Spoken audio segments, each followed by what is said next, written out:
The Tarrant County Master Gardener Association has partnered with the Tarrant Regional Water District to encourage water conservation. TRWD maintains 4 area lakes and pipelines needed to provide surface water to local water treatment plants so they can clean that water to meet drinking standards for our communities.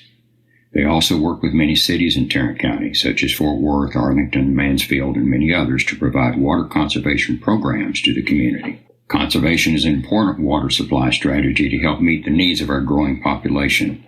There are currently 2.3 million people living in Tarrant County, and this is expected to double over the next 50 years. At SaveTarrantWater.com, you can sign up for free weekly watering advice custom to your location. If you're a resident of Tarrant County, you can sign up for a free sprinkler's checkup where a licensed irrigator comes to your home, provides a comprehensive evaluation of your system with recommendations to reduce water waste. There's also an event calendar where you can find information about future classes and workshops. So be sure and check out SaveTarrantWater.com to sign up for their free services. Hi, my name is Sue, and I'm a local homeowner here in North Texas. And I have all these begonias that I have ignored, and I don't know what to do with them.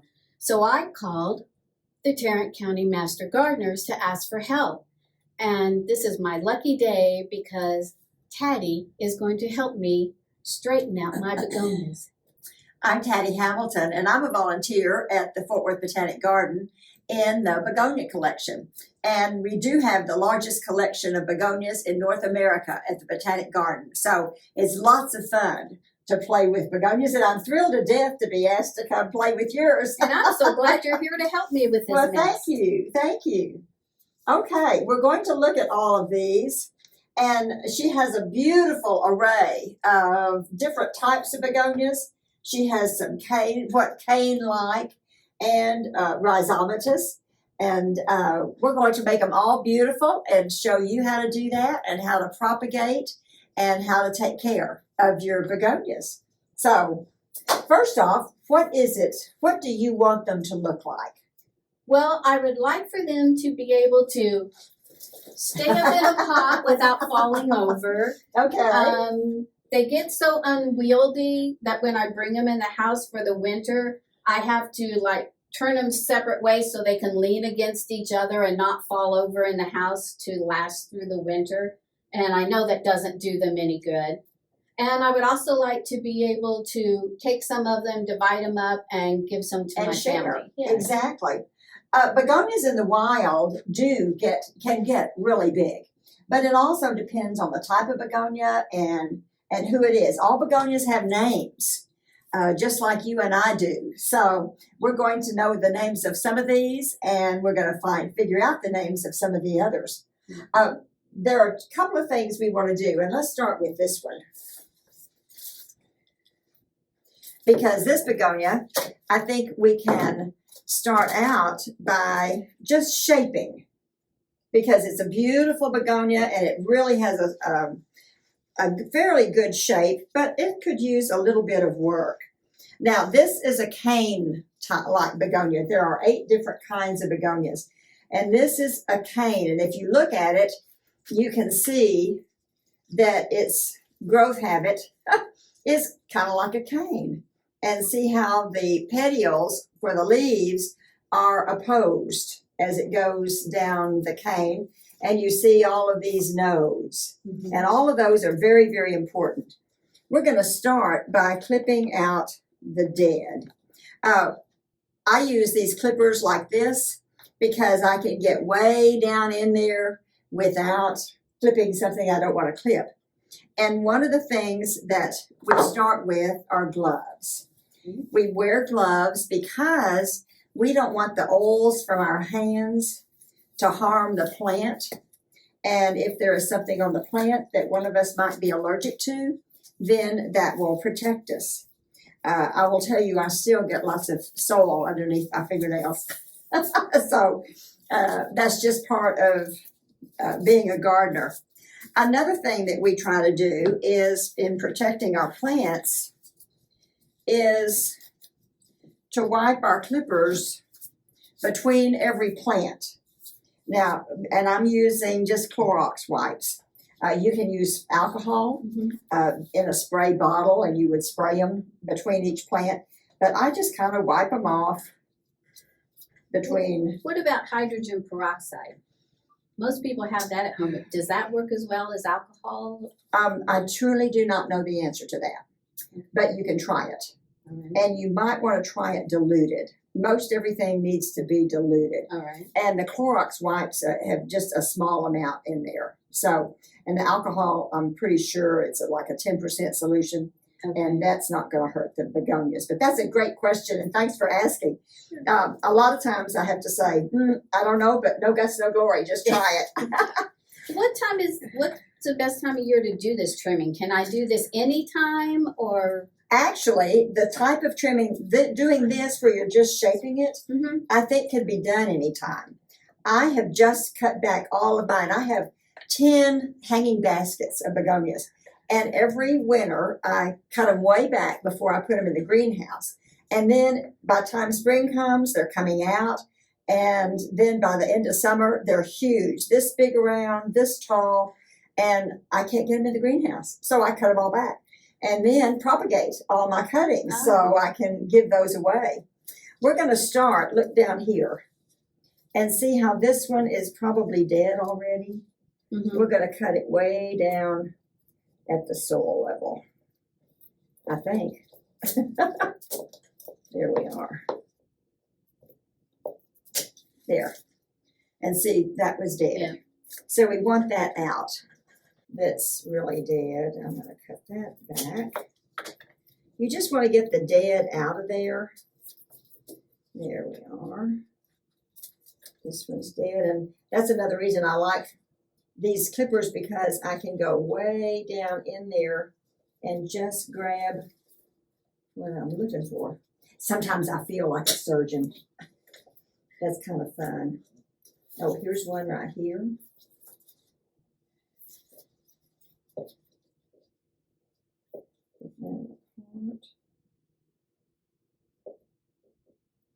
There. Get these little pieces out. Can you see this one? Can you see that, Sue? Right there. And you can notice that they're all dead pieces. Mhm. Here may be another one. There. Ooh, here's this. We may have to wait till we repot to get that one out. When there's a little thing, see where this was cut, Mhm. and kind of it makes a little.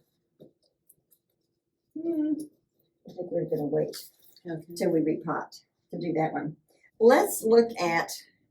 It's gotten a little leggy. Mhm. Now I'm going to tell you that you're going to go as I do this, but I promise it's going to come out. It will look beautiful. At least by next spring. Oh, Maybe okay. not tomorrow, but next spring. So let's take some of these that are, let's look at this one that's Yeah, extra it's long already like fallen. that. Okay, it's fallen. So let's cut it. We're going to see where do we want it to look. So I'm going to make the cut. You can see where it had been cut here once Mhm. before. I'm going to cut again. And I'm cutting right above a node, like a 1/4 of an inch above a node, because we don't want that little thing that I cut off a second ago. When it's cut too high, then that's just going to die. Oh, okay. So we're going to cut right below a node. And then second, we're going to cut it right below a node so that we can propagate this. Nice. We'll have that there. Let's take this one. That is, I'm going to do that. I think we'll do this one here. And again, we're going to cut below that node, and we can propagate this. Let's take this one. Oh, this is, okay, I think this is dead on that side. And we're going to cut this one. I think let's cut it down here. And So another now one. every one of these that you're cutting off and leaving this stem out, that's going to regrow, correct? Yes. I mean, all these. All Little, of I'm going these, to get new growth. they're out going of to, it's going to come out at the nodes. that. Okay. And you can see that from some of these that have been cut before. You see where it starts growing again, right here. Can you see this one right here? Uh-oh, that broke. Well, that one was dead anyway. But see how it comes out from the stem. So I'm actually going to go below that so that it'll be prettier. Now, let's see. Here's another one that's kind of twisted. Put it back this way. See how it's twisted? Yes. So I'm gonna stick that one up there. I don't want all of them down so low. So now it's not going to hurt this to have all of the pretty leaves cut off of it? No. Oh, okay. I'll trust you. You're I know. I I know it's hard. And when I was first learning it was like, oh no, I know I'm killing it. And I have a good friend that hers was kind of like this, on even taller on the floor, way tall. And I cut it back and she said, oh, you've killed it. And then about 3 months later, she called and she said, oh, it's beautiful. It's all come out. So I promise it's going to come out. And these that are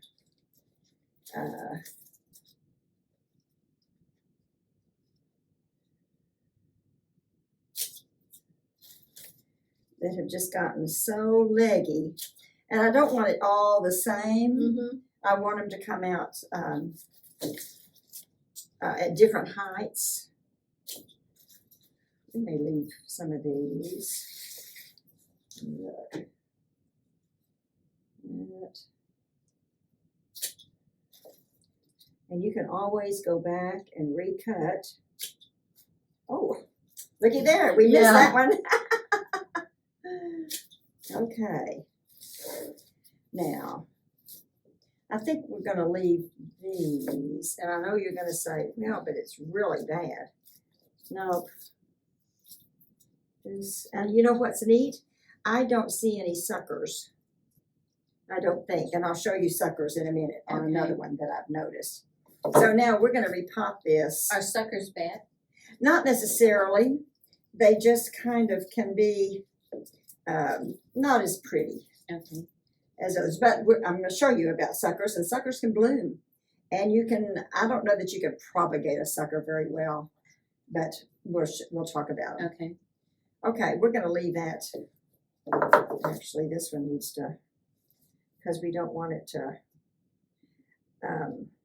to start bending over. I'm going to take this off down there. Okay. Now, don't cry. Well, at least you left enough that I can think it'll live. And I'm going to cut that back off too because it was bending right there. Okay. So we're going to leave that. Oh, you know what? That looks dead. That's dead. It sure is. There. I could recognize dead now. That's right. You're going to be an expert. Okay, we're going to leave that like that. Okay. And looky here at all the things we're going to propagate in a little while. We're going to pull this over here. So I could just make a Christmas list and just start. Oh, you bet. That's giving what's out so much plants. fun about all of this. Yeah. Okay, let's try the one with the rock. Okay. Now, one thing, this poor little baby is really pretty dry. So it's, I'm going to take off that bed. And we're going to, now this is a sucker.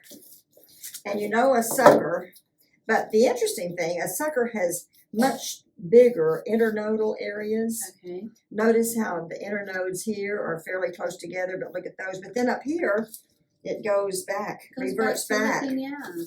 But that's dead. And this is, we're going to cut this one.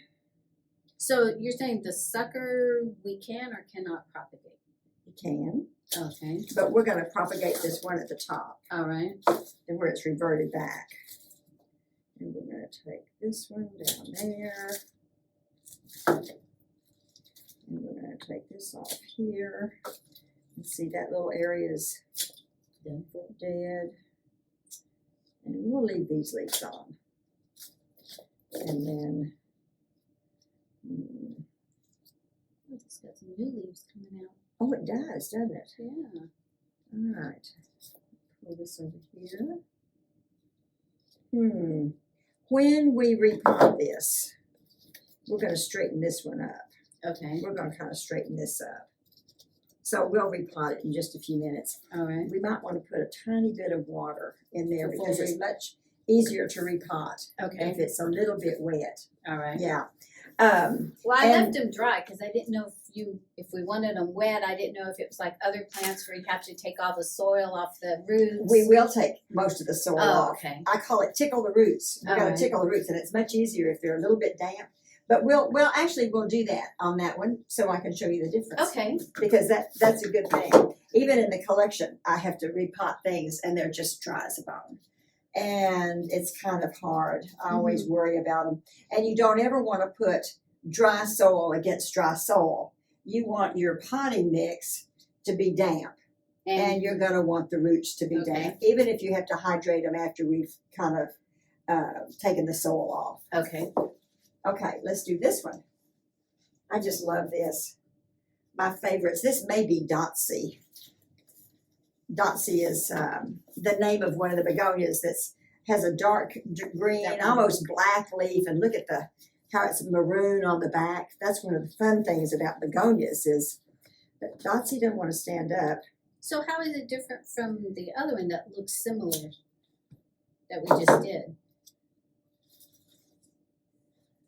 Oh, it's not near the Now color you on tell the me. back either. Yeah, Right, the back is different. that's right. Oh, When you okay. are trying to identify, and now it is very close to this one, and it may be this Yeah, to the very color. that's the same plant. Yeah, Duh. but the color on the back is But the color on the darker back like is this. darker. Yeah. The first thing in trying to identify begonias is you try to identify the leaf. Oh, well, do you know how you know if you have a begonia?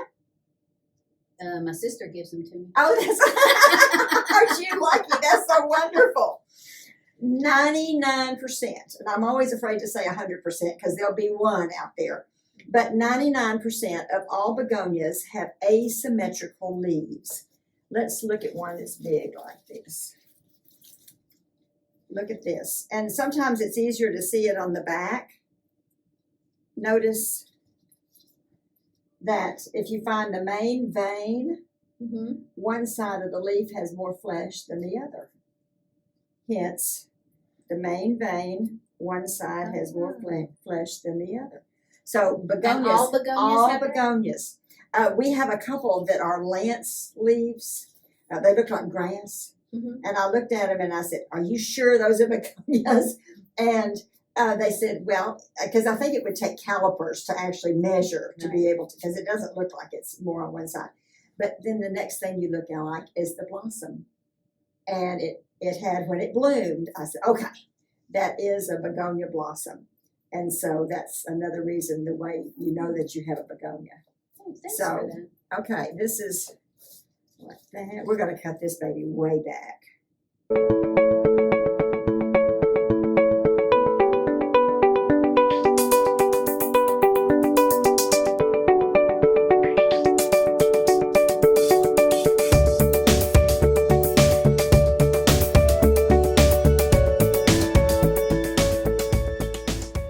Okay, now this one we really did cut all the way back, except you see the little leaf coming out right there?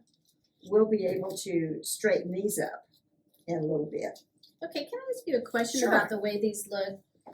Okay, see, this looks like it has like a tree, and these have come out. Was this the original one, and these have grown around And it? Is these that have how grown it up, goes? yes, Oh, these okay. have grown up, because you can see right here how it's grown from that original stem.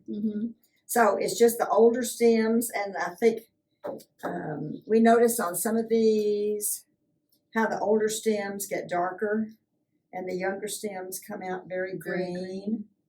And these canes, really, this is the stem. And you know that it's a petiole that attaches the leaf to the stem. Okay, so this is the stem. When we get to rhizomatous, it's going to be a little different. Okay. Now this, let's do this one. This is another rock bound. Yeah. Which is okay. Yeah, he got Oh, huge. and look, this has a gorgeous blossom. Begonias have such beautiful blossoms. And we're going to examine this blossom. And you know what? Begonias are one of the only plants that have male and female flowers on the same peduncle. Now, we said it was a petiole that attaches the leaf to the stem. Mm-hmm. It is called a peduncle or peduncle. Okay. I like peduncle. That attaches a flower to the stem. So you can see this little area like that. And notice the flower. You see, well, I'm going to take one of these flowers off so we can really look at it. Okay.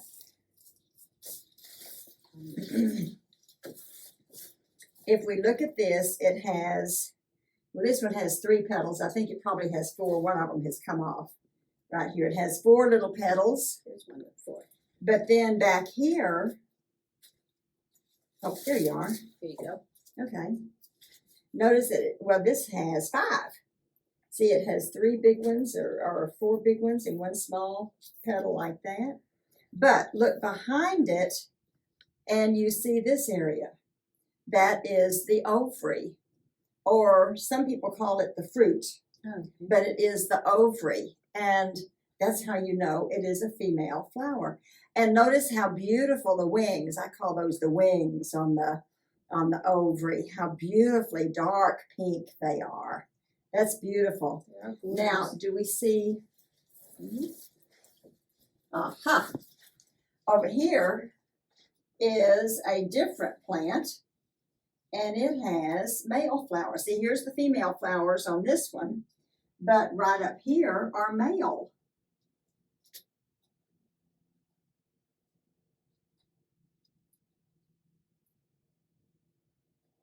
Notice that it just has 2 petals on this one, and you can see where the,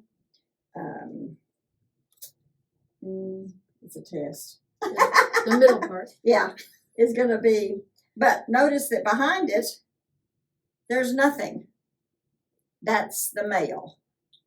And if you wanted to try to hybridize these 2 plants, you would want the male to be fully opened, and you want the female still to be on the plant. It's got to stay on the original plant. You take the male off and you just rub them together like this. And then you would put something over the female, or you could tie a piece of ribbon to it so that you know which one you fertilized. And you wait for the female, for the ovary to dry up and turn brown. The petals will fall off, but the ovary will still be there and it will turn brown. Very, very dry. Then you want to take it, but you want to do it on a piece of white paper, and you very carefully open up the wings, and 1,000,000 little seeds will fall out. They look like dust. And be careful, you can't breathe on them. If you sneeze, well, they go everywhere. But you can take them, and what we do is we put them on a little piece of paper, and then you fold the paper and then kind of take the end and just put it on a pot of soil, and then a little sprinkling of soil on top, and you spray it and keep it moist.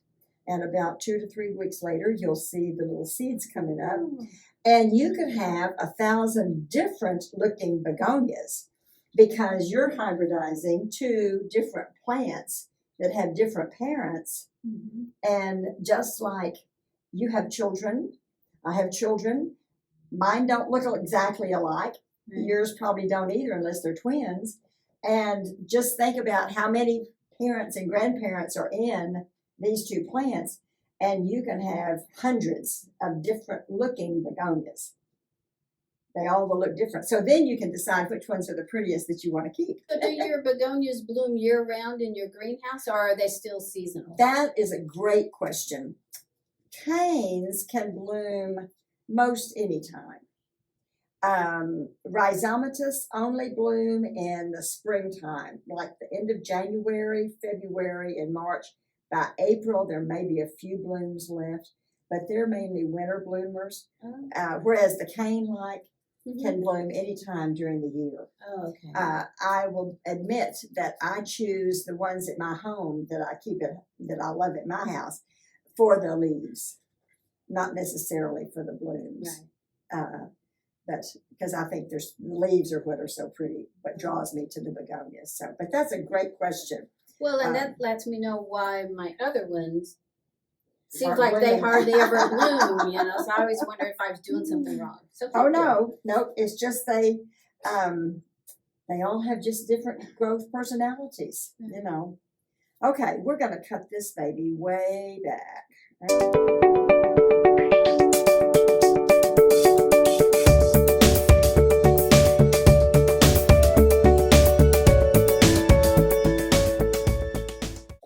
Now you know I would have been way too afraid to do this kind of thing. Don't be afraid. Don't be afraid because they'll come right back out.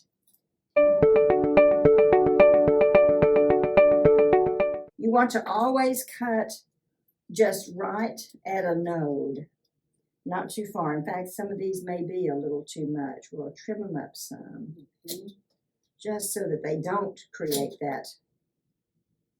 Maybe did.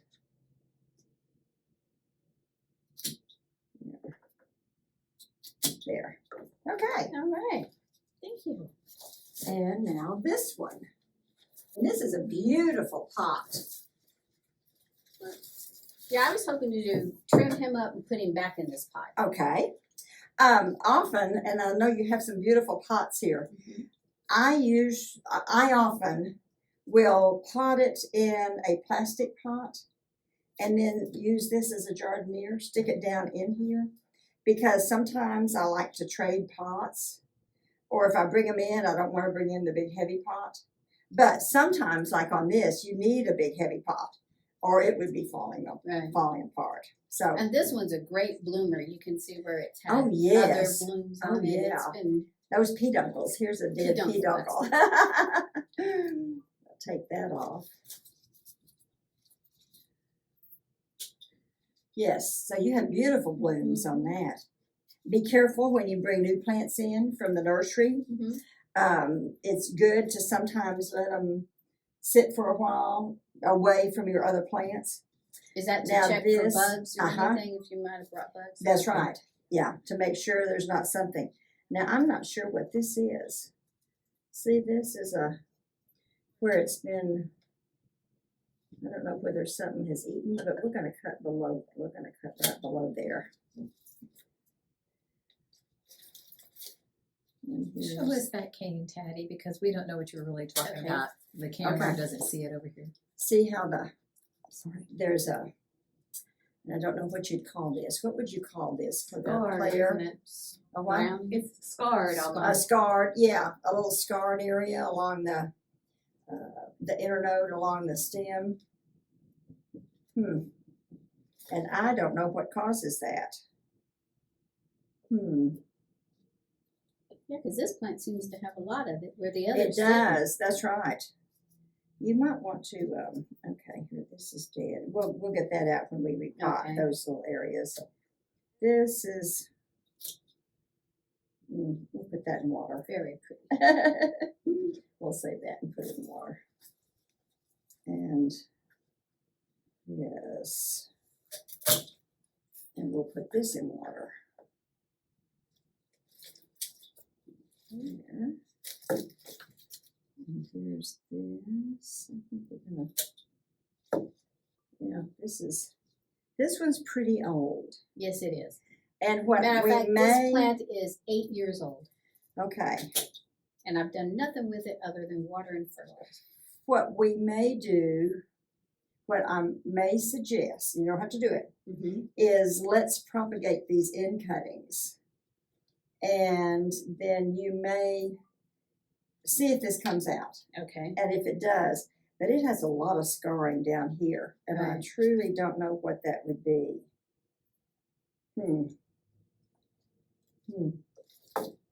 So we'll cut these things out.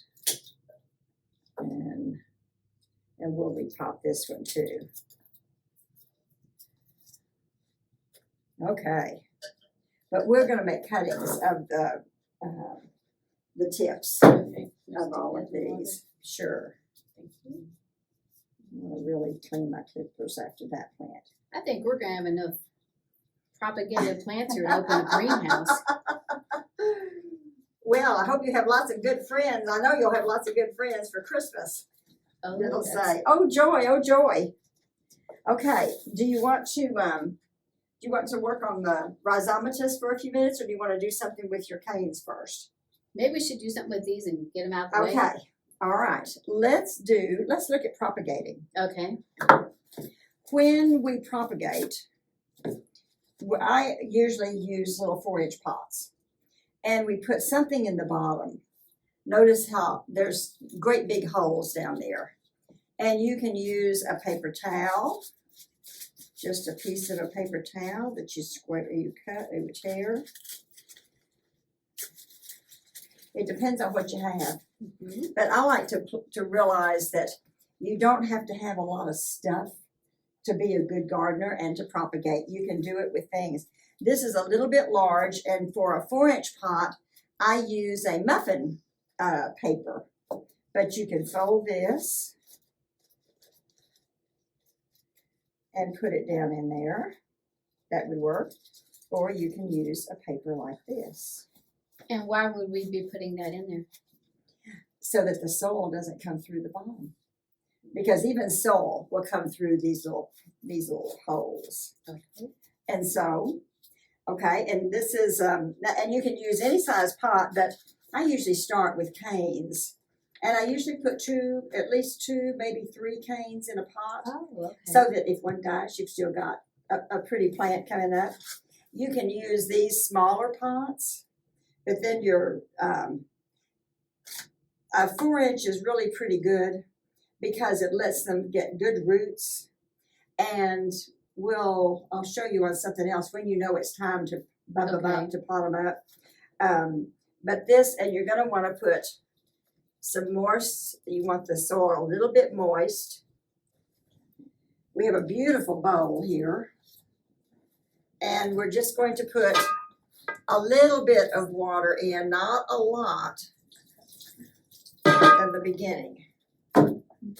I want it because I'm just going to do a couple. Okay. Come look at, and if you get too much water, Mhm. you can always grab a little bit more soil, and that will help it. So how do you know it's enough water? Should it hold together or? I like it to hold a little bit, Okay. but we were talking about there are soils that clump together very much, and for those you're going to want to put a little bit of maybe just a handful of perlite. Although perlite always comes up to the top of the pot, it floats. I'm just going to put a tiny bit in here to show you that you could put just a little bit in. But this is wonderful soil. This was because it has a lot of bark. And begonias want soil that will drain well. And so we were having trouble in the collection. And a professor from A&M came up and said, well, you need to add some bark to the soil. And so this is wonderful because it's got it. And I like soil to pot in that's not too clumpy together, because then I'm going to wet it after we stick it. And I go in and put it like that. When you say Okay. wet it after you put it in, the way I've always done mine is Uh-huh. I'll put them in there. I usually have my soil wet, but then I really soak it to where it drains through. Is that what you should do? That's exactly right, at least the first time. Okay. All right. Well, and probably most of the time, because begonias don't like wet feet. They don't like to be really wet. They want to dry out between waterings. Now, not so that they pull away from the pot or too so, that's okay. You can often pick it up, Mm-hmm. and if it's light, then you know it's for sure time. I always say the best moisture meter is your finger, and I tell people to stick your finger in. If it's wet, water tomorrow. Okay. Stick your finger in. If it's mostly dry than water, and even damp. You might want to wait till tomorrow if it's damp, because the fastest way to kill a begonia is to overwater it. So, okay, we're going to, let's pick one. Okay. We're going to, now, is this the one that you want Claire to? Yes. Okay, we're going to pick this one then. Oh, it has a few little things on it. And we're going to count down. To propagate, you want to count down from the top nodes. We're going to count down 4 to 5 nodes. 1, 2, 3, 4. But I'm going to go to here. Okay. And then we're going to So take every off. place where there's a leaf Petioles. thing, Oh, that's a node. Yes, that is. And we're going to take off all except the top 2 nodes. I'm sorry, the top 2 leaves. Okay. And actually we've left 1 leaf on, but here comes another one out. So we're going to, we're not going to use hormone. You can use hormone if you have it, if you want to, but we're going to stick our finger in, or I use a label, but I stick my finger in, and I want at least 2 nodes below the soil. Okay. And 2 nodes above. And I do 2 nodes because the roots are going to come out at the node. So if you have 2, you've got better chances of it of it rooting. Oh, so Now then go it's put a not little going to soil. come out from the bottom like I would think it's coming out from the nodes. From the nodes. Oh, okay. Good Yeah. to know. Yes. Most begonias do not root from the internodal area. Mhm. And see, and that's what the bottom would be. It's an internode, but they come out from the node. Okay, here's another one. This one may not be as good. Let's see. This is the same one. Yeah, so is this. Oh, good. Oh, yeah. Now, So this that's is, got okay, nice- it's going to kill you because we're going to have to take off the flower. That's okay. It'll do it again. And we're going to count down 4 nodes. 1, 2, 3, 4. But sometimes on some of these that are kind of small, I like to go down a couple more. Okay. Just, but the minimum is 4. And take off the leaves. And, okay, these are big leaves. So I'm going to cut the leaves in half. That's not going to kill it? And why would you think that we would cut the leaves in half? It'll take up too much from the roots. Exactly.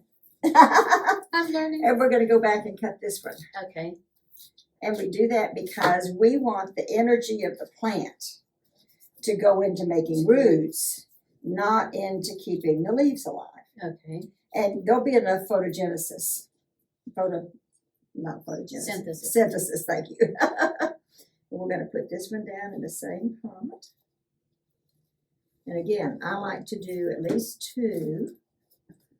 I'm going to put some more soil in these because I'm pressing it down.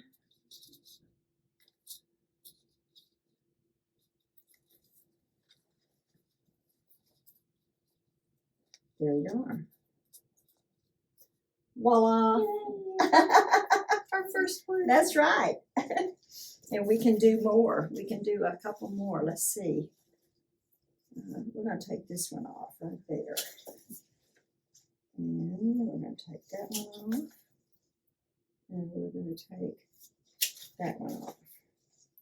And see, this is And would so you like to interesting try to this? me You because take the. if you I cut was the doing leaves it, I off. would have just stuck this whole thing, Right. thinking, okay, I cut it off and stick it in because that's what I do with other things, but it won't work. Okay. Okay, Cut so- off the petiole right next to the stem. There you are. Perfect. And on the other side. Perfect. And then we leave those. And we're going to leave those. Okay. But we want to But short. we're going to cut them in about half. Okay. And this one. There you are. Okay. Let's hope you can do the other one and I'll fix Okay. the soil.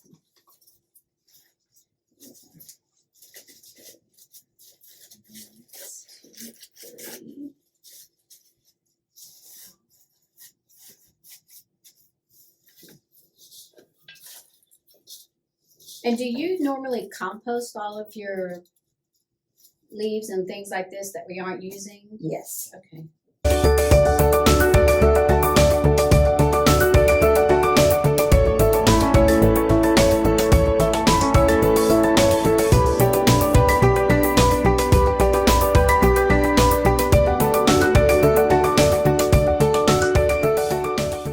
And then this one, we just, Let's see, this, we've got, did I make him too let's long? go and cut that one off. Oh, Because see, okay. here comes one out there. Okay, so cut this little, So we're gonna teeny cut one that off? one off, the little one or the big one? the big one.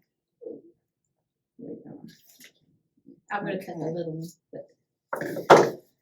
Okay. All right. Stick my finger down in there. And there you are. So that's two. And you can, you wanna do one more? Or have we got, oh, let's put this one in there. We Oh, can okay. Put this one in the Put same him in the pot. same pot? Or let's see if we have, oh, make one of that and we'll make it, I'll make it a pot real quick. All right.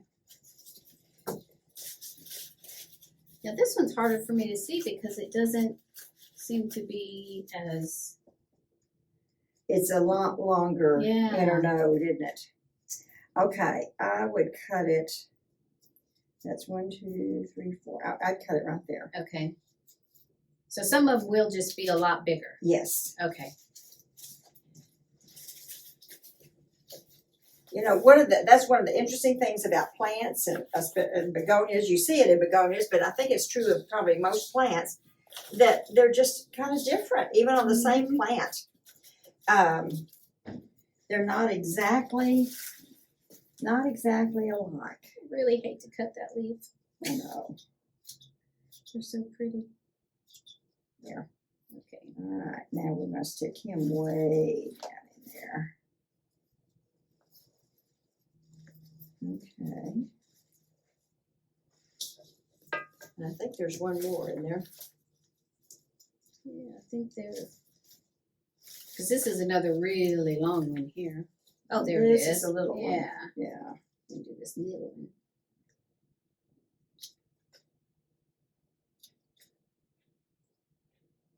Did you leave both of those? Uh-huh. Okay. Yeah.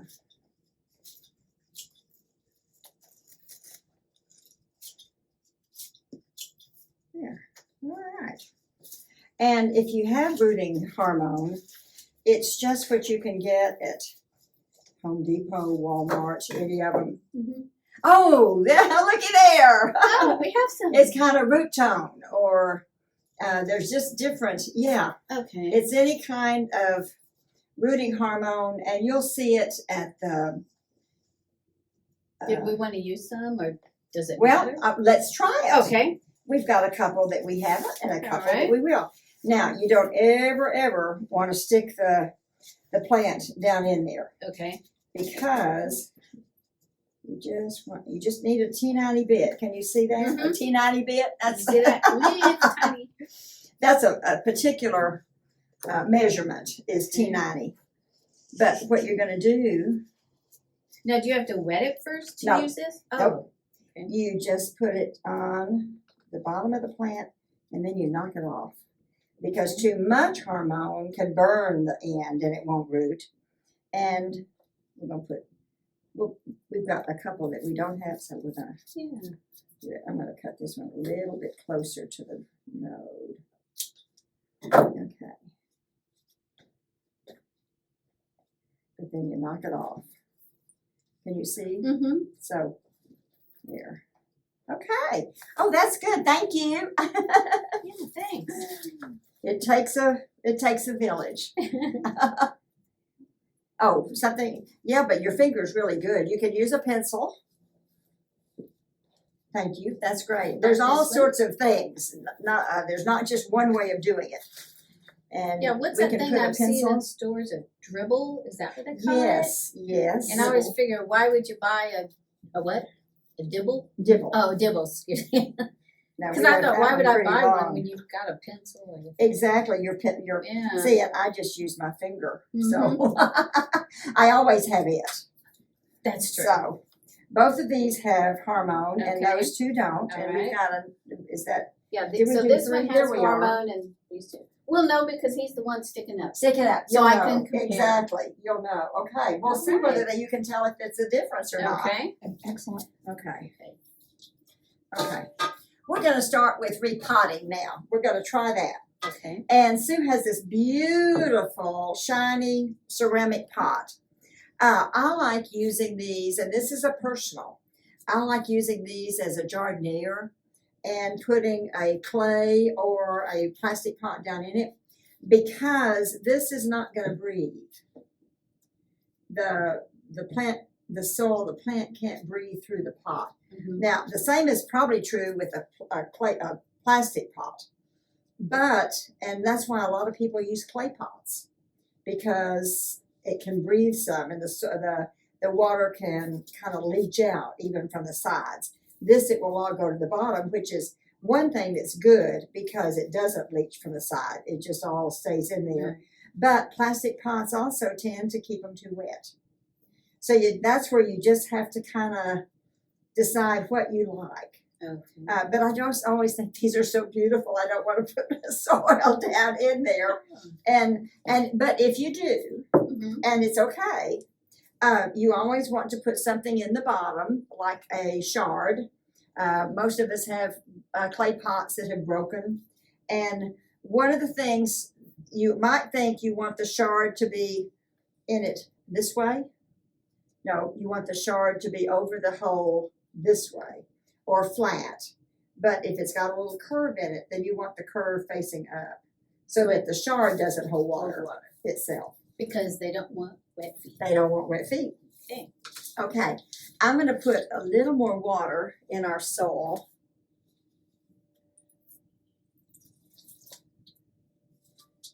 I don't put in too much because you can always add more. Right. But when you get it too wet, then that's a little tough. And see how you can feel it. That it's kind of dampish, Mm-hmm. but it's not going to clump.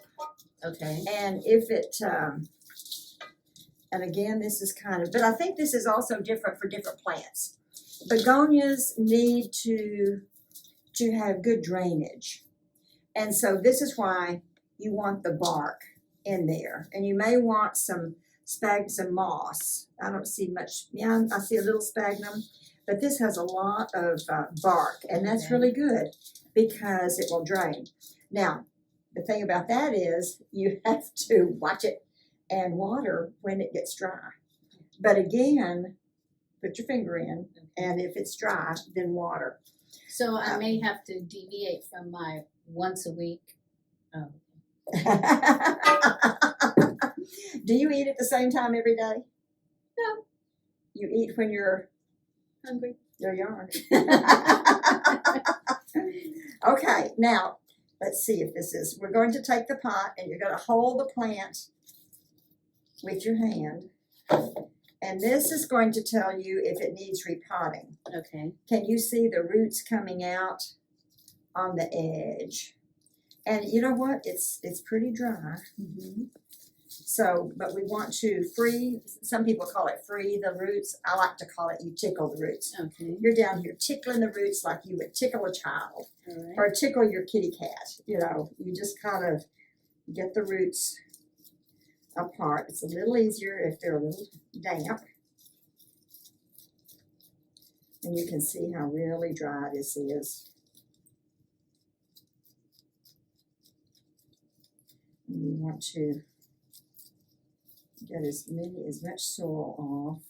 Now I would have thought it would have had more roots in it, Mm-hmm. but they don't seem to go as deep as I thought they would. Well, canes can go deep. That is the correct size of a Oh, pot okay. for a cane.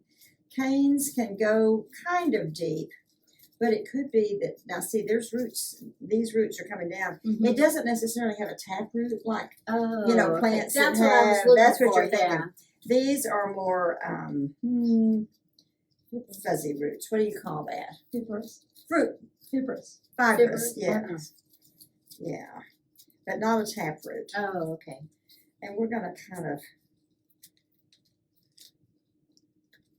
pull this apart just a little.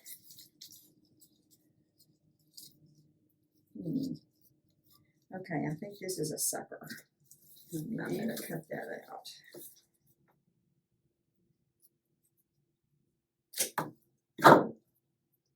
Why do they get suckers? It just is coming out from the bottom, from the roots. That's just part of their growth. Not all of them do. I've noticed that. It's very interesting. And sometimes suckers are not offensive. In fact, I saw at one of the shows, the one that won the blue ribbon, and I looked and I thought, there are 3 suckers in that one. But that's okay. And here's another one. We're going to take it out too, Okay. since we're doing this.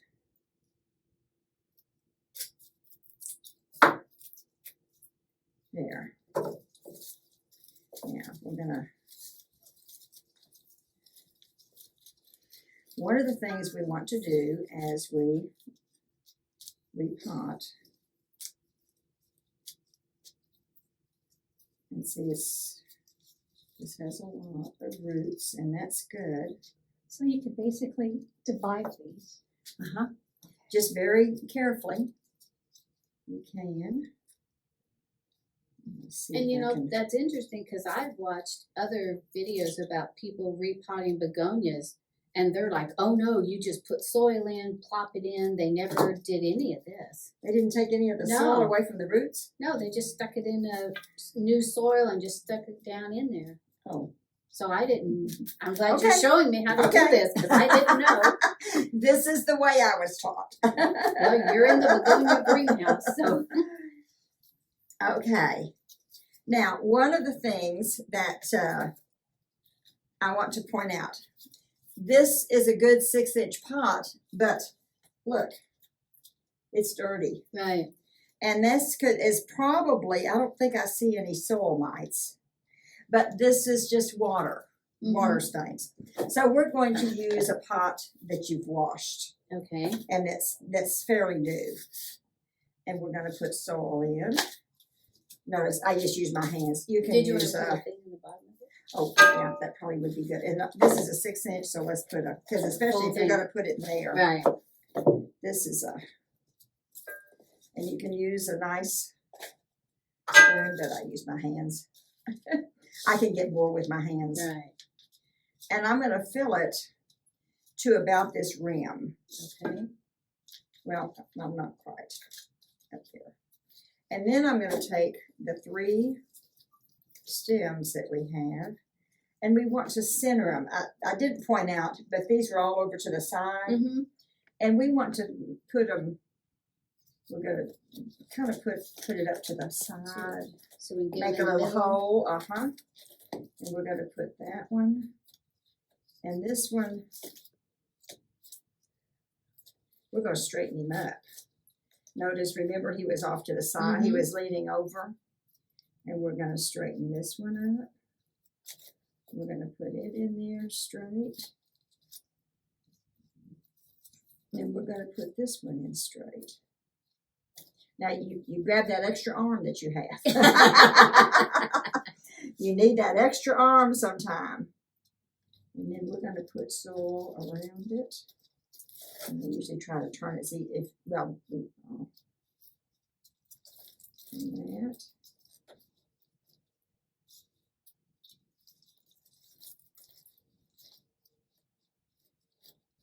Well, I noticed you're saying use a clean pot because I probably would have just used the same pot. Well, what about this soil that came out of that pot? Do you ever reuse that?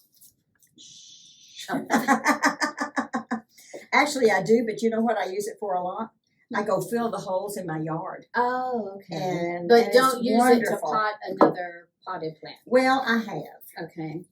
but not the same plant. All right. Not usually the same plant. And you want to get the roots out. But I have done that, yeah.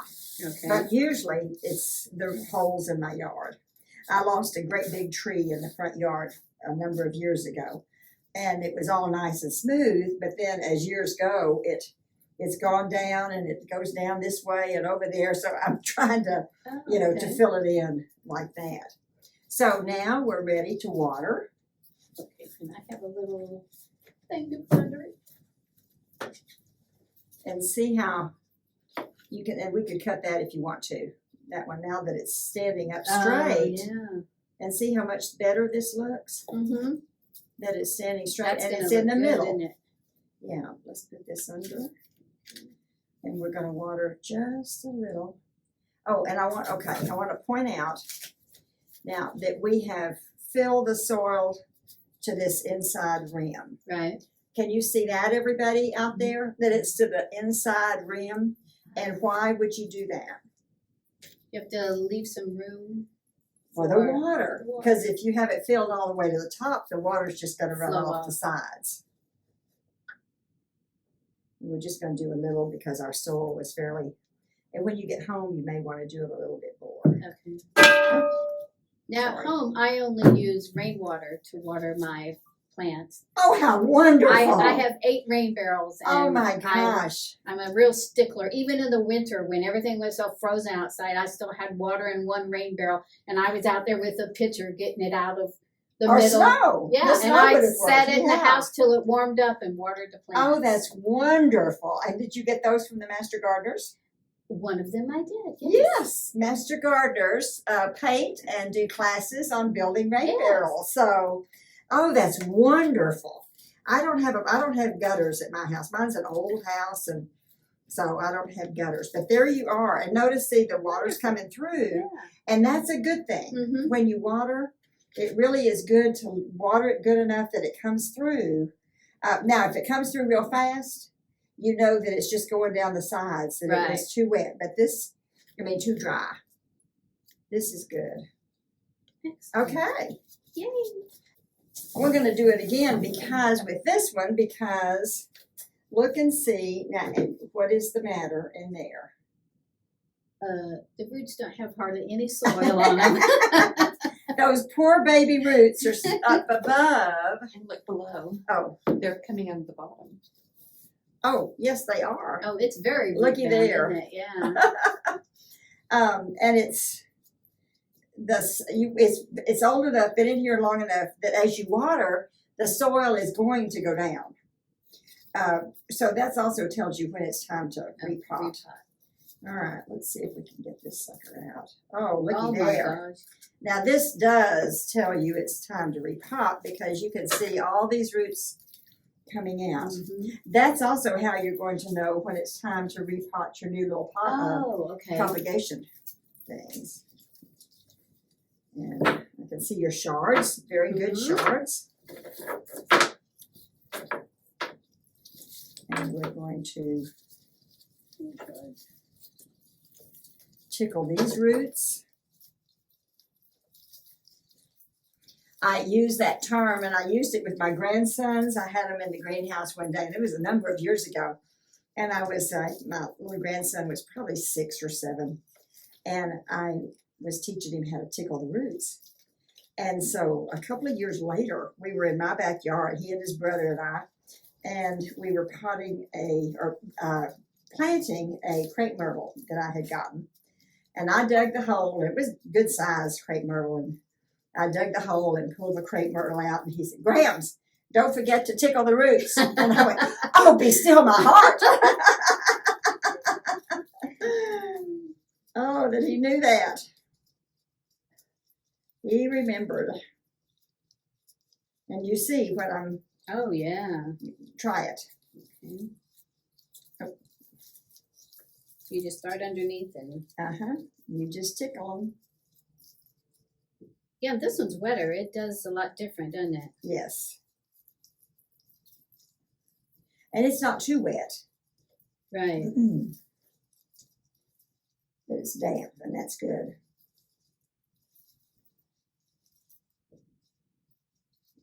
Yeah, I'm not too good at watering things at my house. I have a once a week schedule that I walk around and look at my plants, and I always tell them, if you're going to survive in this house, you better get on my schedule. So, Well, and that's okay. I do that with my spathiphyllums because they tell me when they're dry, they start going, "Oh, please," I go, "Oh, grab the water." All right, There we let's go. see. And this is good. because partly you just don't want to stick them. The whole purpose of repotting is to change the soil. So if you just take it out of one pot and put it in another pot, you haven't changed the soil. Right. Okay, and you could cut those off if you wanted to. I don't. I just don't. Okay, here's some. Let's take some things out here. Like this one. It's not going to grow anymore. And that one. You can see it better once you get it out of the pot. You can see what's really dead.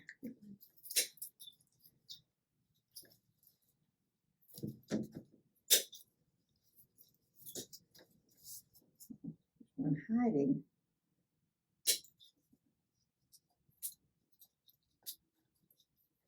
Okay.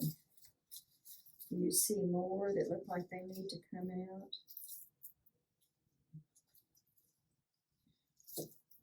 Nope.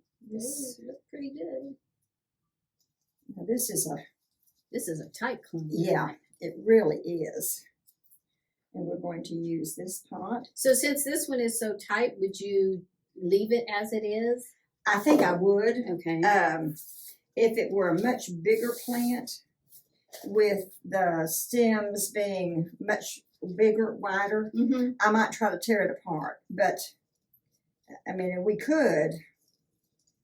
But on this one, I think I would leave it like that. Okay. Maybe next year. Okay. When you repot, see what it does. But since this is, I think I would let it recover here. Oh, look. You want to take this off? Okay. Oops. Just right that little part. Yeah, you can get right in there. See how good those clippers are? They are. Those are nice. That you can just get right in. Are these? Is there a certain name for this kind of a These clipper? are Corona stainless steel. Oh, okay. And we've had Corona before, but they were not stainless and they would corrode. And so I like the stainless steel. Okay. And I try to keep them clean. You know, this is, I think I would leave it until next year. Okay. And notice we did this coffee filter. All right. You want me to go? Okay.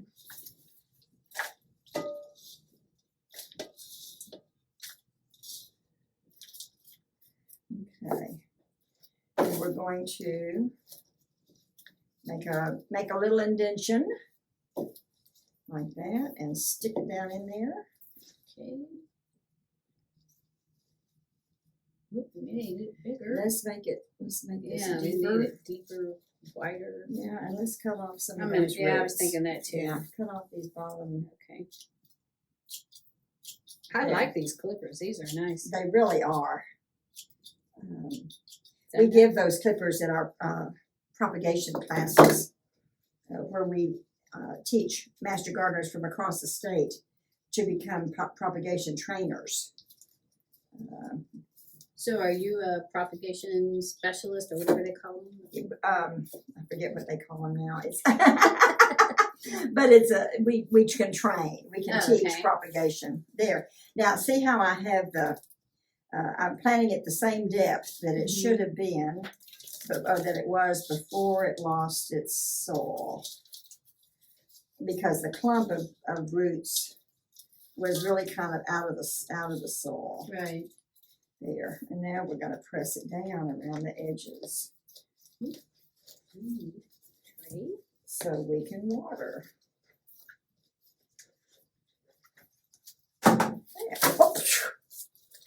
Okay, well, when you drop it, you just Press it again. pick it up and put in more soil. Yeah, because I see how I want it up around there.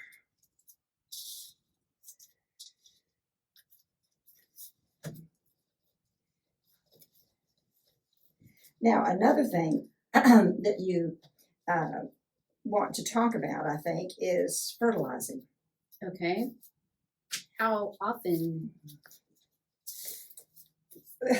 I use Osmocote, which is a kind of a tide release.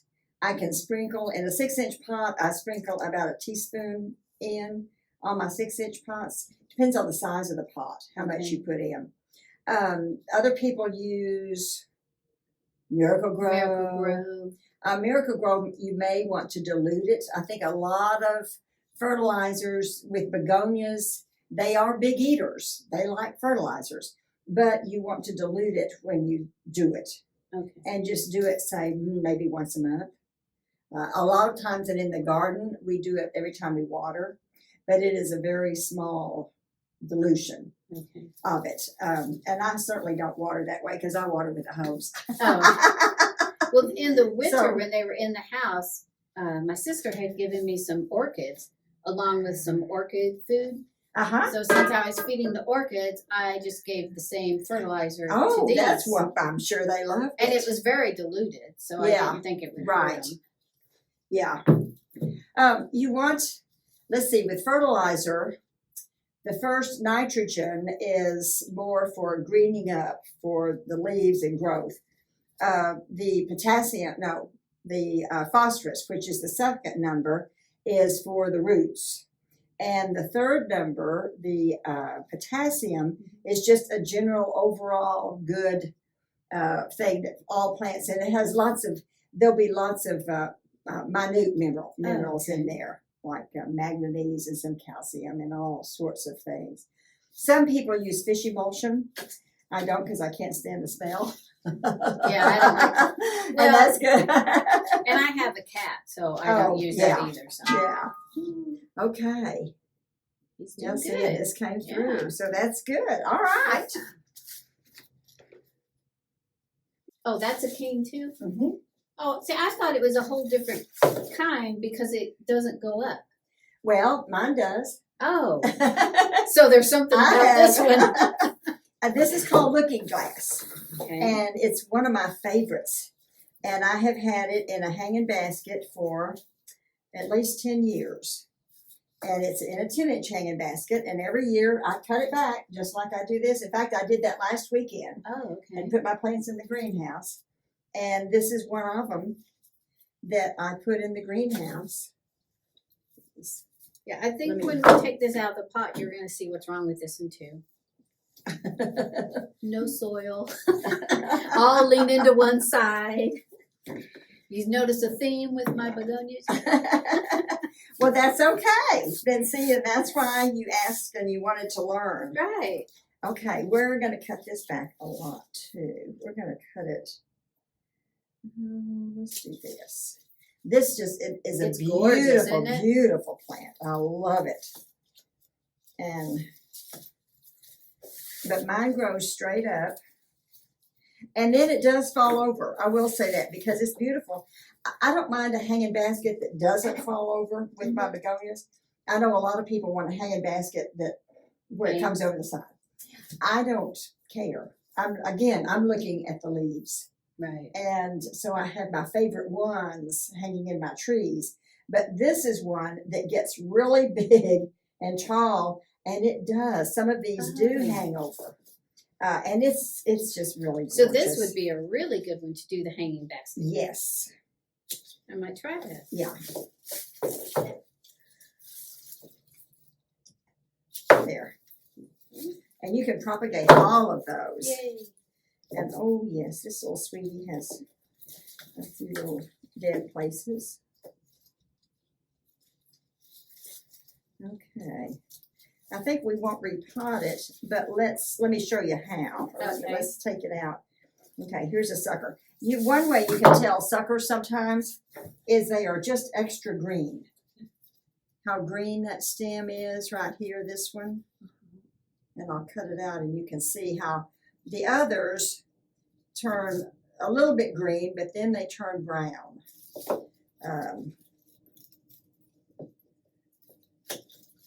And it's green all the way. So it's coming up from the root. Oh, okay. And you can leave them. I mean, there's nothing the matter with them.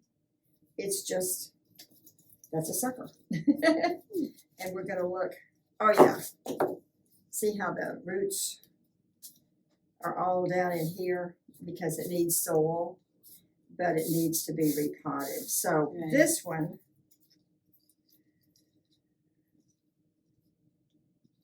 That's a sucker coming off right there too.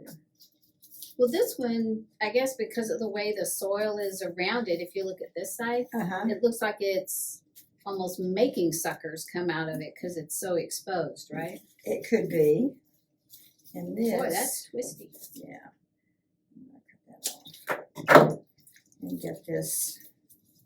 I think when we repot, you're going to want to untwist it. Kind of, and straighten it up. I would straighten. I would take these two. Now, you were asking about tearing apart. Let's do it. Okay. And you saw that we did that on another one too.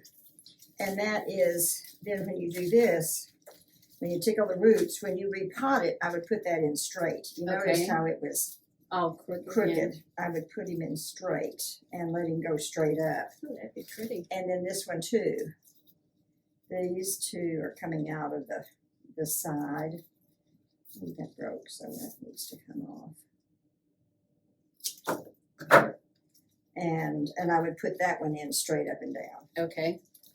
So I'm gonna let you do those when you get home. All right. Thank you. But you know what to do. Yes. And then here's some propagating because that is so gorgeous. That's That is a really pretty one of the isn't it? one of the prettiest ones that people really like.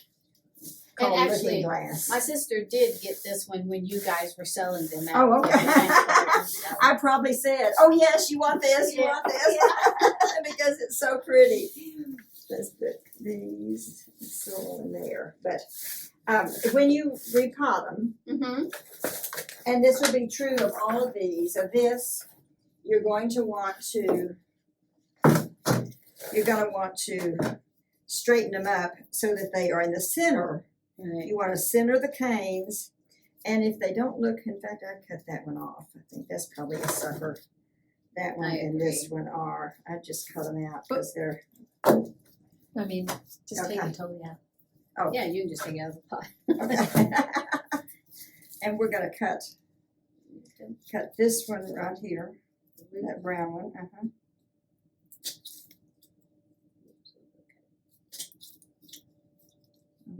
Okay, there we are. And this one right here.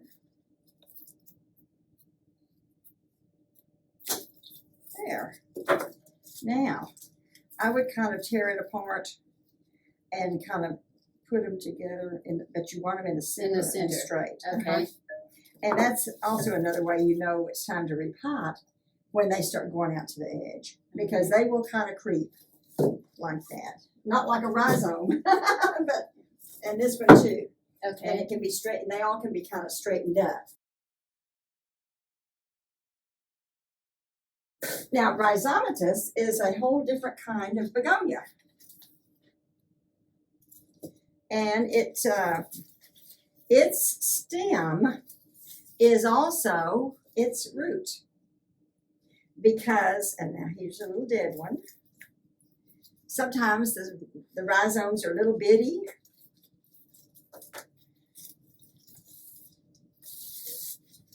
And this is Persian brocade. This is one of my favorites. Persian brocade? That's its name. Oh, okay. And I actually didn't lose the label. What do you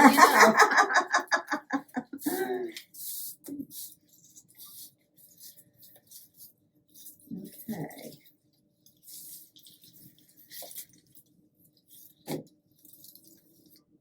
Now, you can see that this is the rhizome.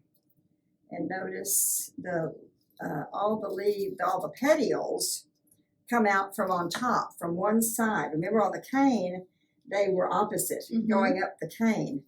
The rhizome, they're all at the top, and you can really see it on this one. You said this broke away. Right. And you put it in vermiculite, which is fabulous. See, you knew what to do. Well, no, I called my sister, who's a master gardener, and said, "What do I do?" And she goes, "Oh, well, they would say put it in vermiculite." So I did. And that's right. That's a great thing. That's right. It has. And you can see how the babies are coming up. The new leaves are coming up.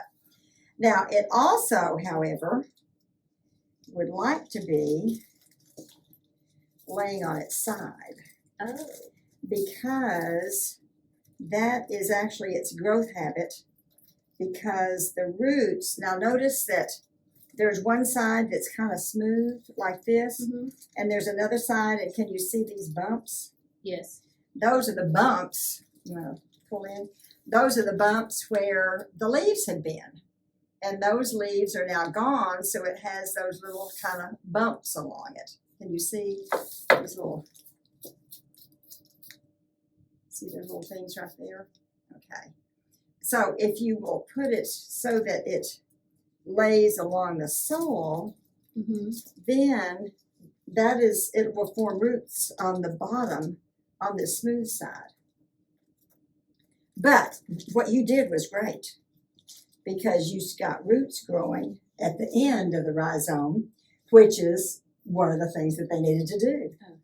So then, since you said they like to grow flat, like, would it be better if I was to get like an elongated kind of pot or something and lay it out in there you rather certainly than could. forcing it to go You like all certainly the could. others? Yes, you certainly could. Or maybe just a bigger pot than a 6-inch pot to let it lie down. Now this could, well, I'll tell you what, we're going to take this apart like that. Okay. And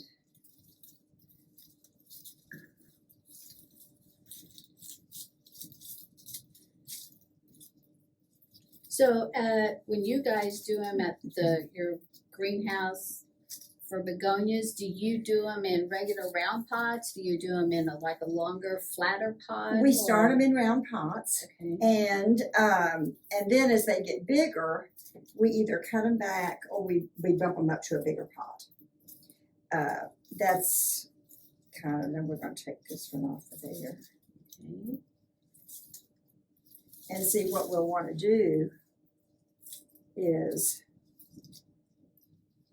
and I scratch it just a little bit like this on the back side, and would lay it like that in the pot. I'm going to take off a couple of petioles, and I'm going to stick, just like you did, I'm going to stick that kind of in the soil, but I want the leading edge to be as in the center as possible. So it may, I put it in like this. Down. Oh, okay. Yes. Yeah. Like that. And this is big enough, see, that it could be cut back. You could cut this one. This needs to come off.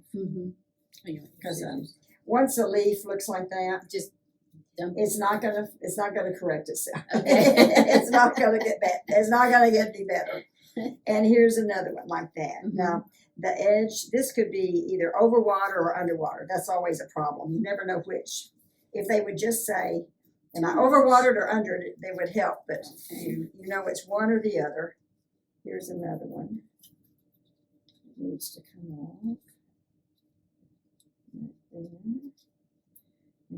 I was looking at this one as it's laying here like this, and it kind of makes me think of almost a spider or scorpion or something, that it's totally different. Often, because it's got all those little leggies coming off of it. Right.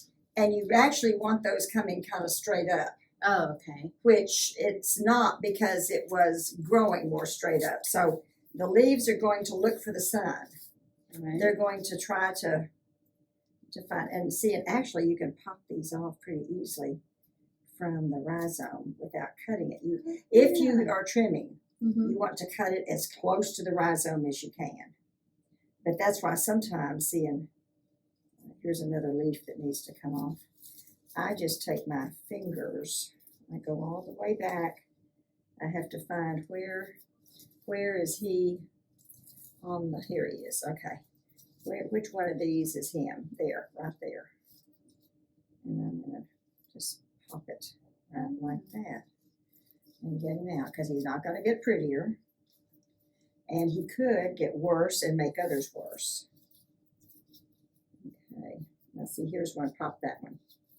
See, the leaf has come off the petiole. So we just pop it the other direction. Oh, there you are, see? Oh, yeah.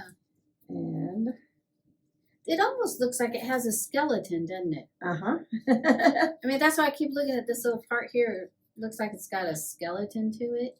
Here are a couple more where the leaves have, here's 3 more right here. Oh, You can okay. pop those And just pop them up. up. Uh-huh. See? Easy. And this one has Uh-huh. nothing. And then here's another one. Right there. He's down under here. You gotta find him. Yeah, Okay, we may need the clippers for May that need one. the surgeon. Yeah, to find where he is.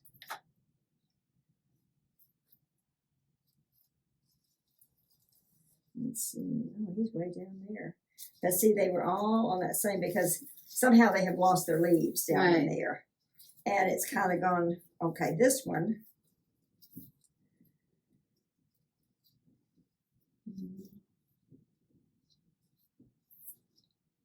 Okay. Is going around himself. Because he was just in this pot too long. Yeah. So. And that happens. Right.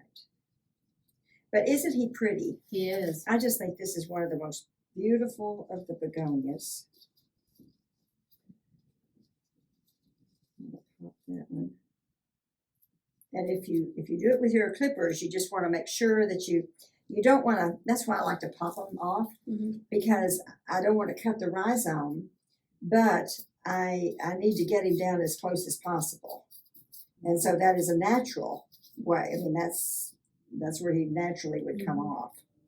So here's one, see, that's not quite clean cut right up there. It's better if he can be all the way off. So now, what to do with him? This probably needs to be cut right here. We need to cut him right here. And we're going to cut him between the nodes, just like that. And this. Now, okay, and for one thing, notice the soil. See how it comes together? It stays wet. It's hard. He wants a little more The bark bark would be in it. better. Yeah.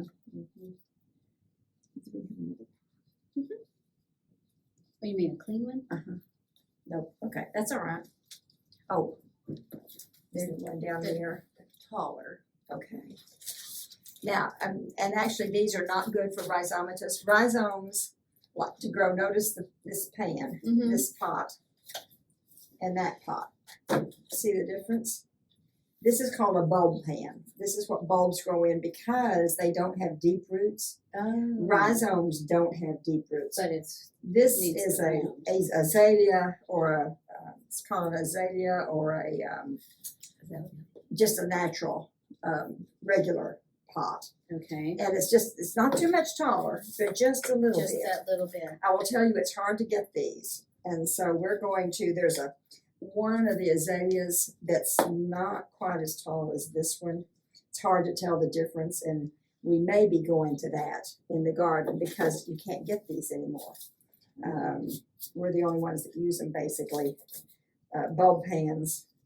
So I probably really want to clean this one really Yes. good so I can reuse And it. a good way to clean it, we make a pan, a bucket, whatever. I wash my pots every summer out in the yard in buckets. Oh, okay. And I use Dawn soap, just a couple of drops, and then a glug of bleach in there, and that helps take off the water stains. And then you dump them in some what is it, Claire, that we use? We use To dump them. Green Shield, thank you. Green Shield Okay. to clean them or to disinfect them. It's a fungicide and disinfectant. So to make sure If you you kill can. everything in the Yes. whole pots. Oh, okay. Yeah. And so, and you probably could use a 10% Clorox for that, for cleaning the last rinse of Yeah, the so if I pots. didn't have that thing, I could clean them with the Dawn and then let them sit maybe in the bleach a little longer. Would that work? Well, we put the bleach in the Dawn. And in fact, we use Palmolive at the garden because it's cheaper. But they use, we use a glug of Palmolive. But we've got great big Right. things that we're washing them in. And I do a glug of bleach in there. And that helps take off the water. All the water stains. Yeah. All the condensation that's on there. What do you call that? Crust. Yeah, okay. That's true. That works. That works. And clean the pots up really good. Because you want them to look pretty for one thing.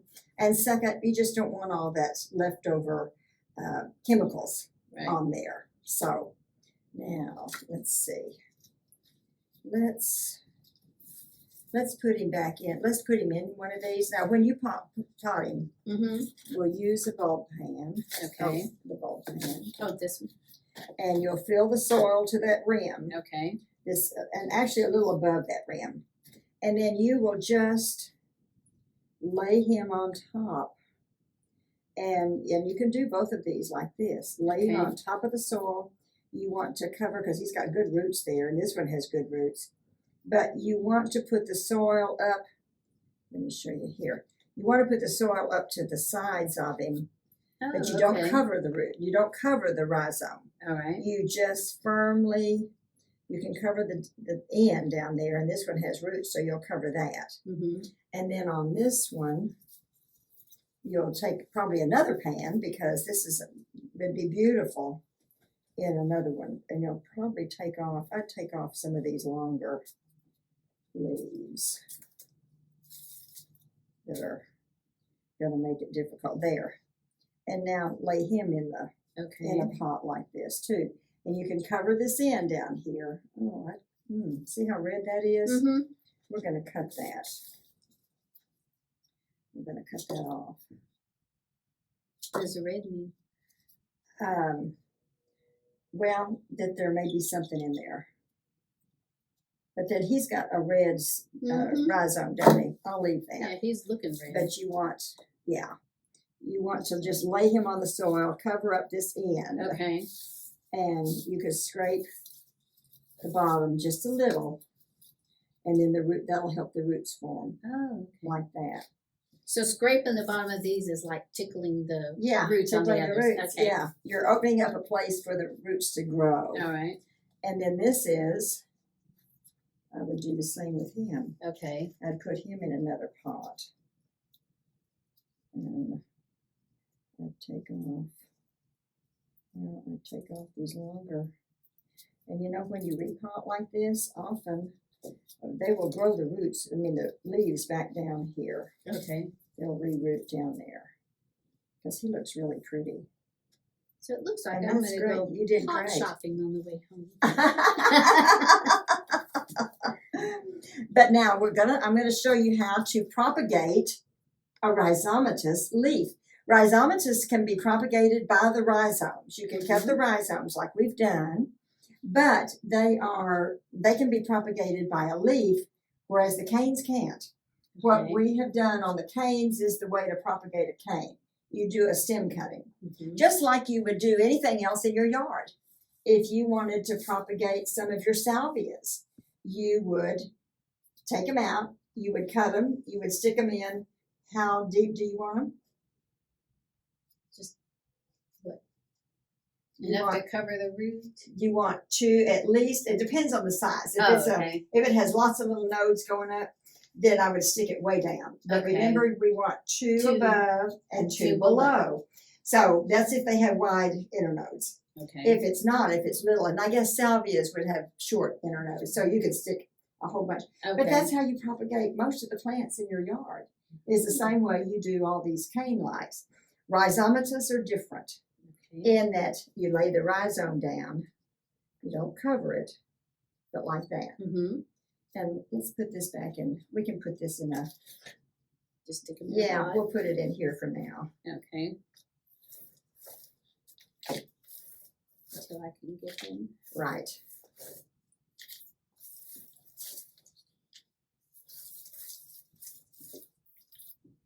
And we're going to do that. And you're going to do this one. And you're going to do this one. Oh, look at how many plants you're going to have. Isn't that exciting?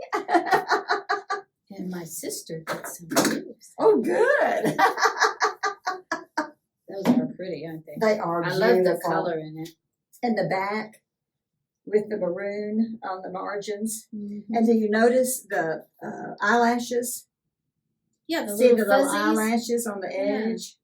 And the petioles. Yeah, they're have all eyelashes fuzzy. down them. Yeah. That's what's so fun about begonias is that they're just, to me, they're just beautiful, beautiful plants. Okay. We're going to, do we have time to do a leaf cutting? Okay. Sure. All right. Okay. Now we're going to use another one of these. Okay. And I'm going to, now a leaf cutting is completely different. I'm going to fold this in half and then half again. Put it down in there. And I'm going to wet it just a tiny bit, just to make sure that that sticks up against the edge. Can you see what you want the muffin paper or whatever you're putting down in there to be up against the edge, because we're going to do this with straight vermiculite.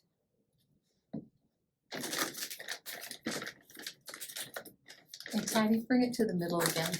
Oh, okay. Thank you. All right. Now, vermiculite is it's a mica thing that is a natural phenomena. Oh, I'm sorry.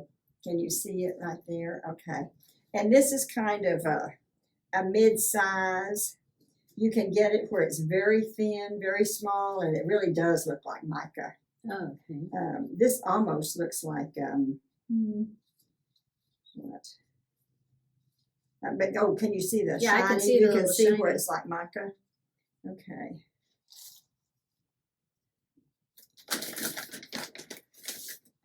Let's see if I can. So we're doing a leaf cutting and you're putting it only in vermiculite. Why is that?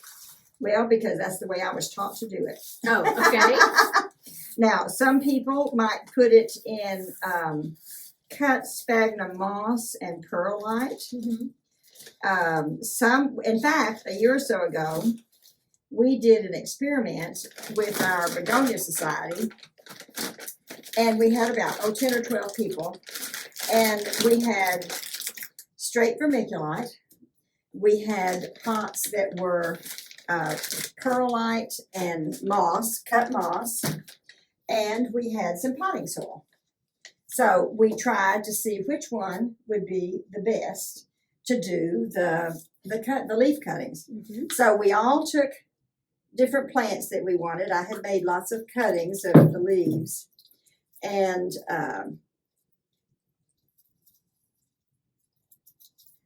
we did our cuttings. And you want to wet that because it needs to be very, very wet. So you want the water to run through it.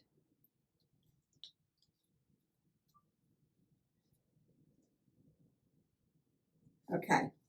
And we tried those 3 different types with all sorts of different leaves. And we did each leaf, we did 3 leaves, and we did each plant in all 3 of them.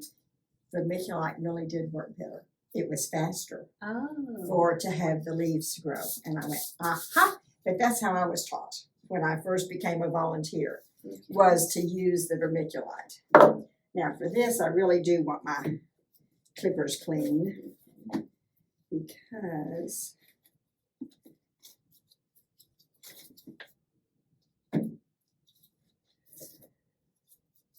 So when you're saying there's different grades of vermiculite, Uh-huh.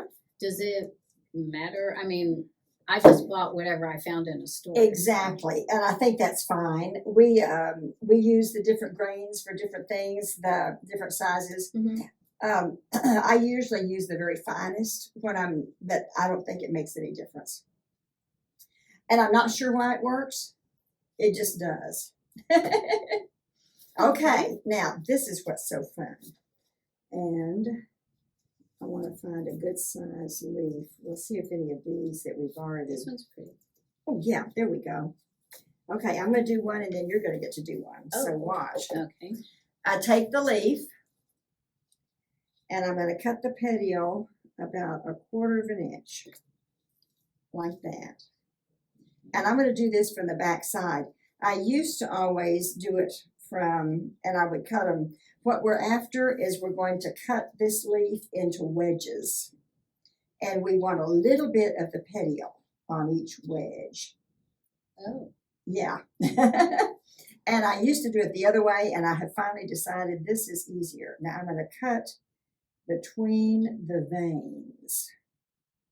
And I tried to get at least 4 cuts for each leaf. Sometimes I can get more, but I aim at least 4. I've got 1, 2, 3, I've got 5 this time.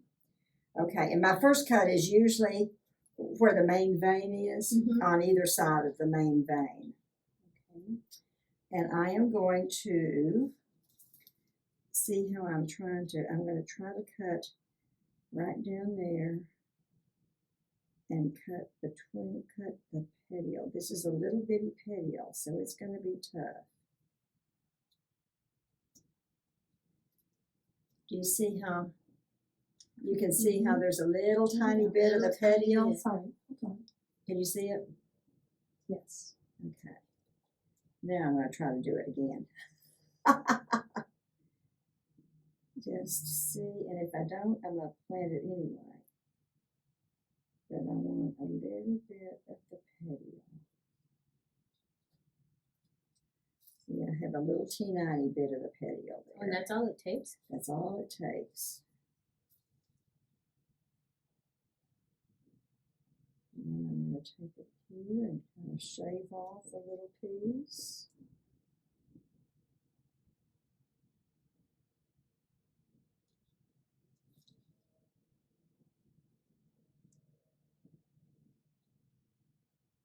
And shave off. This one's a little difficult. There. And where's our hormone? Here's, oh, yay. Now here's where I use a label. Okay. As my dibble. Thank you. Yeah, not a dribble. Yeah, dibble. As my dibble. Because I have a label and you want to put the label. And one thing about labels is start with this end. So often people will start at that end. Well, you're going to put it in the soil and then you've covered up the name. Right. So with a begonia, its name starts with B for begonia, B period, and this is Persian brocade. So we will put a B period, Just yeah, like that just one. like that, Persian brocade on it. So. And I'm going to take one of these leaf wedges and I'm going to dab it in the hormone.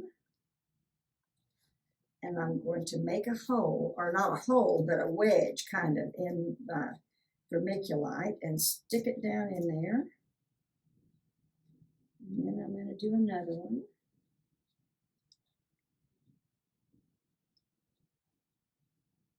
And you always want to kind of knock it off just to make sure you don't get too much.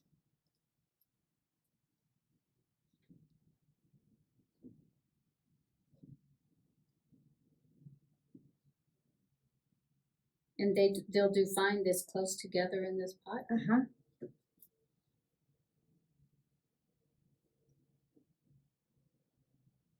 They like each other. Oh. They're going to be brothers and sisters. This one doesn't have very much of the petiole, But I'm a no guts, no glory person, and I always put it in anyway, and just see what happens. Sometimes it works, and sometimes it doesn't. But now this one with a lot of the petiole, It was should be pretty good. assured Yeah. of. Yeah.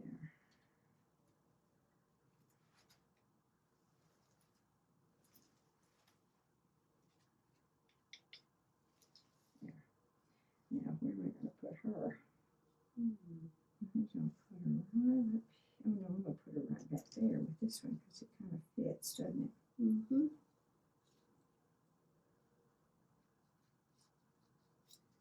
There. There. Now, I'm going to put this at home. When you get home, I'd like for you to put it in a gallon Ziploc. Okay. And I want you to zip it most of the way. And then that last end, I want you to blow. And then close it real fast. Okay. And why would you do that? To give it some air and not let it touch. No, we give it out of your mouth is coming Carbon carbon dioxide, and that's what the plant needs, and it gives us oxygen, which is what we need.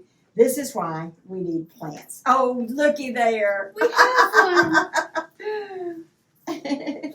And what we're forming with this Mhm. is a little greenhouse. Now, will they grow without putting it in the bag? If you can keep it wet enough. Oh, okay. We have put them on our mist bench at the collection without the bags. But when I take them home, I put them in a bag. Okay. And when I teach a class, I take the bags because most of us don't have a mist bench to Right. keep it wet enough. But see, I'm going to blow.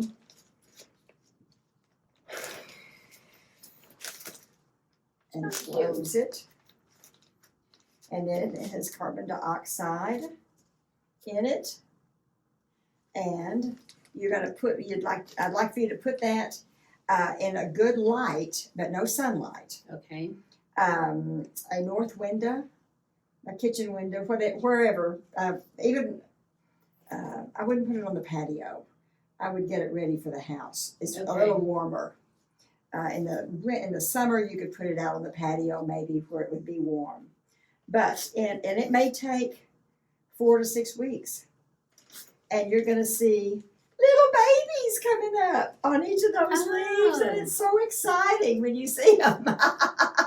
That was going to be my question. How do I know? Do roots come out the bottom or? No, as long as it does not die like that, Mhm. as long as it's not brown, then in fact I've got some that I probably did 6 months ago, some Masanianas, and I don't see the babies yet, but the leaf is still, so it's got roots down in there. It just hasn't produced the plant, so I'm leaving it alone, and I have it in I have it in a container that's held roasting chickens. Uh-huh. You know, the black Yeah. bottom, and it's got the top. Well, I have vermiculite in there, and that's Oh, seals that's a it. good use of those. And it isn't works, It? yeah. Sometimes cinnamon roll containers is something that needs to close really Okay. well. Yeah, but a Ziploc in a 4-inch pot is really a great way of doing that. So now you So want to then do when what? you see all the little babies, you say when you see something coming up, then And I like to wait until they are big, till they've got 2 or 3 Okay. leaves. I worry that when we do it too soon, they're not really ready. So when they've got 2 or 3 leaves on them and they're kind of filling this pot, right. then you're going to want to take it and then put your hand over it and kind of dump the pot, and you're going to shake the vermiculite off, Okay. and you kind of barely pull them apart and pot them up. And this is perfect to pot them up in. Okay. Because it's not so much soil, and you'll put them in soil. I wouldn't use this soil yet. I would use a more Miracle Grow that's A a finer. finer soil to Okay. start with, just so that they can get their roots growing pretty well. We have a soil that we use for what we call 4-inch pots and Mhm. less, and then this is what we use for 6-inch. Okay. So that it's probably not Miracle Grow, but you could put some perlite and vermiculite in it to loosen it up some. Mhm. And if the perlite has a lot of moss in it, then it's okay. You just want it to be not quite as much bark in it at Okay. that time. But you would plant each one in one of these little pots and then watch it grow. And then bump them up to whatever size, you want next. Oh, okay. So, But you know what I was thinking is when I was watching what you were doing, so like this one, I guess I could plant the whole thing. you'll want to and- plant that one because he's Stick good. him back in Yes, yeah. So I realize, you're doing the propagating to make new plants, Right. but I could just cut this one off and stick it in just like that. But you Yes, only get you one. could. That's exactly right. Right. So And that's the difference. one of our volunteers also works at Steve's Leaves and hybridizes at Steve's Leaves. And that is the way he does it. And he just sticks the whole Oh. leaf down in there. Now, he says he gets more than one. That's maybe. I was just taught to cut them like that. Mhm. But yes, you've got so many, I'd do that. And now he sticks some in soil. And you Okay. might try it. Just to Stick some in experiment. your soil and then do that same thing with vermiculite and Okay. stick the whole leaf because you've got a bunch. Right. Oh yes, I think that would be wonderful. Okay. Oh yeah, that'd be fun. Because I like what you Try. said, that set 3 different pots and do You all bet. and see what comes out the and best. try, and that's what's fun is experimenting right. to see what works best for you, and you can tell me what works. I want to Okay. know what works best because And I'm actually going to look for a longer pot because I'd like to lay these out a little more and see how they do, And- how they'll yeah. grow rather than trying to force them to go in round. exactly. So good.